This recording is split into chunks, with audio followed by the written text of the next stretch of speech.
अस्सलामु अलैकुम वरहमतुल्लाहि वबरकातुह। मेरे दोस्त बुजुर्ग বন্ধুগণ, এই যে নকশাটা দেখতেছেন, শয়তানি থাম্বেল। হ্যাঁ, এই যে শয়তানি থাম্বেল দেখতেছেন, কি বুঝতেছেন? মনে করতেছেন এটা সাধারণ একটা ফিক্সার, ঠিক না? না, সাধারণ ফিক্সার মনে করলে ভুল হইব। এটা একটা মরণ নাশ, মরণ বান, খুব ভয়ঙ্কর বান।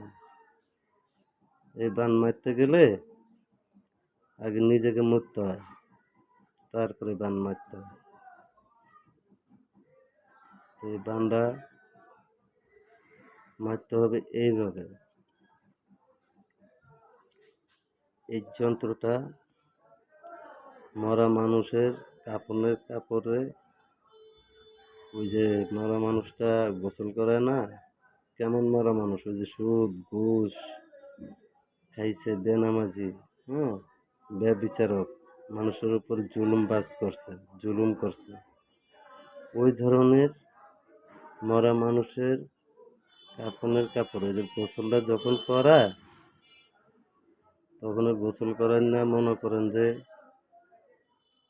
এক হাত পরিমাণ একটা কাপড় বাড়তি থাকবে, বাড়তি কাপড়টা উনি নিয়ে আসে, ওনার সাথে কানেক্ট করে ওই কাপড়টা সংগ্রহ করতে হয়।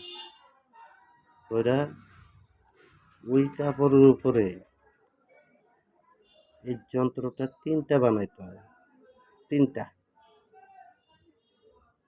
তিনটা যন্ত্র বানাইতে হবে কি দেয়া, শ্মশানের কয়লারে ফাঁকি কইরা ওইটারে পানি, গোলাপ জল পানির সাথে মিক্স কইরা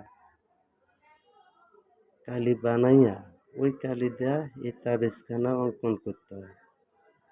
ওই কাপড়ের উপরে তিনটা তাবিজ বানাইতে হবে। বানাইয়া এখানে আগরবাতি লাগাইতে হবে, আগরবাতির ধোঁয়া দিতে হবে, আতর লাগাইতে হবে। হ্যাঁ, তারপরে ওই যে যে শ্মশান থেকে কয়লা আনছেন, ওই শ্মশানে থেকে একটু মাটিও আনবেন। ওই মাটিটা এই এই মাছ বরাবর দেয়া দেবেন, ঠিক আছে? আর যার উপরে প্রয়োগ করবেন তার পরনের বস্তু দিবেন, ছিঁড়া ফাড়া পুরান দুরান এখানে দিবেন, দিয়া তিনটা তাবিজ বানাইতে হবে। কিন্তু একটা তাবিজ হলো, এটা শ্মশানেরটা কমপ্লিট হলো, এখন কবরেরটা আসেন।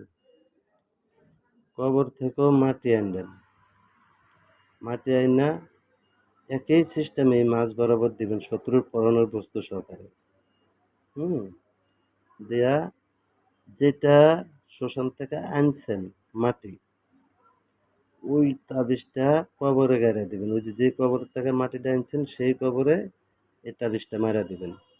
আর কবর থেকে যে মাটিটা আয়না তাবিজে ভরলেন পরনের বস্তু দিয়া, ওই তাবিজটা শ্মশানে নিয়ে পৌঁছাইয়া দিবেন, যেখান থেকে ওই মাটি আনছেন ওখানে গাড়িয়া দিবেন।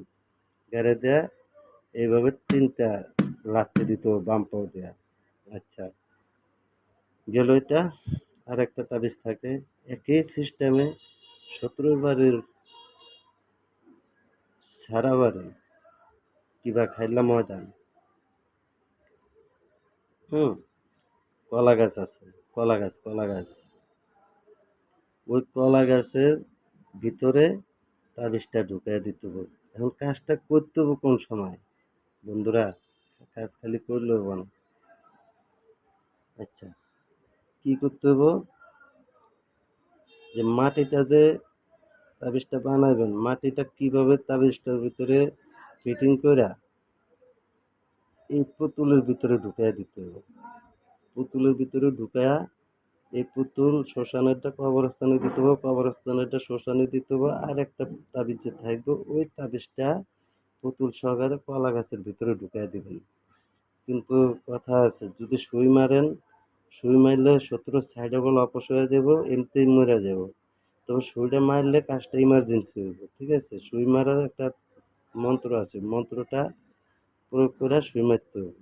তো মন্ত্রটা এভাবে দেওয়া হবে না, মন্ত্রটা আমার কমেন্ট বক্সে আমার সাথে শেয়ার করে তারপরে নিতে হবে। ওকে, এই হলো মারণ বিদ্যা। তো যদি বুঝতে কোনো সমস্যা হয় বন্ধুগণ, তা আমার সাথে আপনারা কমেন্ট বক্সে যোগাযোগ করেন, তাহলে আমি সুন্দর করে পার্ট টু পার্ট বুঝিয়ে দেবো দাদা। ক্ষতি করব না, তবে অন্যায় কাজে লাগাইবেন না, অন্যায় কাজে লাগাইলে নিজের ক্ষতি হয়ে যায়। এমন দুশ্মনের উপরে লাগাইবেন যে ইসলামের শত্রু, তার উপরে লাগাইবেন যে মানুষের উপরে জুলুম করে, তার উপরে অ্যাটাক করবেন, যে নাকি দুর্বল তার সহযোগিতা করবেন। তো ধন্যবাদ,